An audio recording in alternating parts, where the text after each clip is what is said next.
বীজপুরের প্রাক্তন বিধায়ক সুবোধ অধিকারী দলীয় কার্যালয় তথা বাসভবন থেকে বিপুল পরিমাণে ত্রাণ সামগ্রী উদ্ধার করা হয়েছে। ব্যারাকপুর মহকুমার শাসকের দপ্তরের প্রতিনিধি উপস্থিতিতেই এই উদ্ধার অভিযান চালানো হয়। উদ্ধার হওয়া সামগ্রীর মধ্যে বিভিন্ন নিত্য প্রয়োজনীয় খাদ্য সামগ্রী ও অন্যান্য ত্রাণ সামগ্রী রয়েছে বলে প্রাথমিকভাবে জানা গিয়েছে। ঘটনাটিকে কেন্দ্র করে এলাকায় ব্যাপক উত্তেজনা ছড়িয়েছে। প্রশাসনের পক্ষ থেকে উদ্ধার হওয়া সামগ্রীর উৎস সংরক্ষণ করা এবং সেগুলি সরকারি প্রকল্পের সঙ্গে যুক্ত কিনা তা খতিয়ে দেখা হচ্ছে।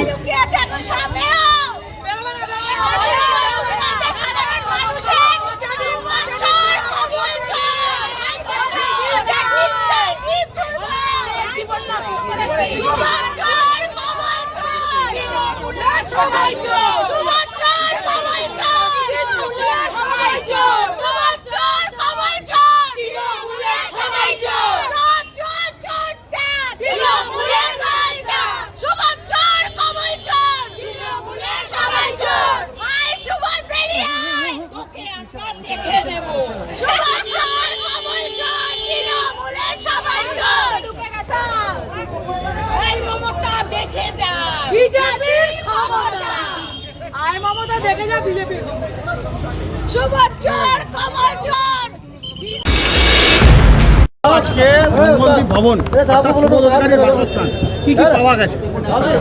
তিরপল পাওয়া গেছে, লরিতে দেখতে পাবেন তিরপল পাওয়া গেছে, ধুতি আছে, শাড়ি আছে, কম্বল আছে, এগুলোই আছে। এটা সরকারি আছে ত্রিপল, আর এগুলো তো সরকার তো তুলছে ওই জন্য।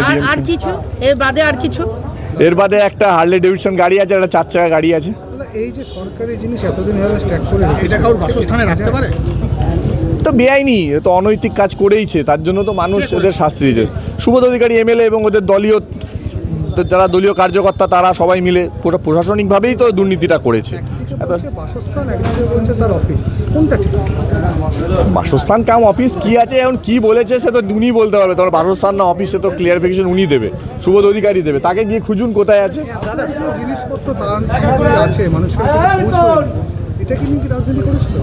হ্যাঁ, রাজনীতি তো করেইছে, কাজ করেনি খালি, সব জায়গায় রাজনীতি করেছে। কোথায় টেন্ডারে পয়সা হবে, কোথায় পুকুর ভরাটে পয়সা পাওয়া যাবে, কোথায় কাছ থেকে তোলা পাওয়া যাবে, কোন ব্যবসায়ীকে ডাকা যাবে, এইসব করেছে। মানুষের সেবা করেনি, যার জন্য মানুষ ভোট দিয়ে নির্বাচিত করেছে সেই কাজ করেনি। কোথায় পুকুর ভরাট হলে পয়সা পাওয়া যাবে, কোথায় কোন প্রমোটারকে চমকে পয়সা নেওয়া যাবে, পয়সা তুলেছে খালি, মানুষের কাজ তো করেনি। মানুষের কাজ করলে থাকে কিংবা পার্টি অফিস, সেই জায়গায় সরকারি ত্রাণ রাখা মানে বেআইনি ব্যাপার।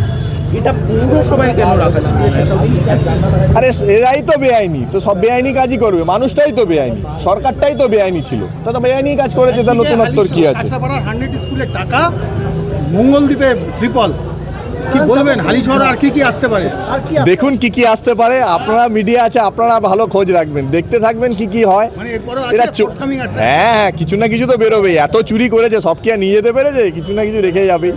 চোর চুরি করে সব প্রমাণ লোপাট করতে পারে না, কিছু রেখে যাবে। দলীয়গতভাবে দল স্ট্যান্ড দেবে, দলের আমাদের লোক আছে, বলবে তারা। আমার নাম সঞ্জয় সরকার, আমি এই যে মণ্ডলে হচ্ছে বীজপুর মণ্ডল 3-এর যুব মোর্চা সাধারণ সম্পাদক।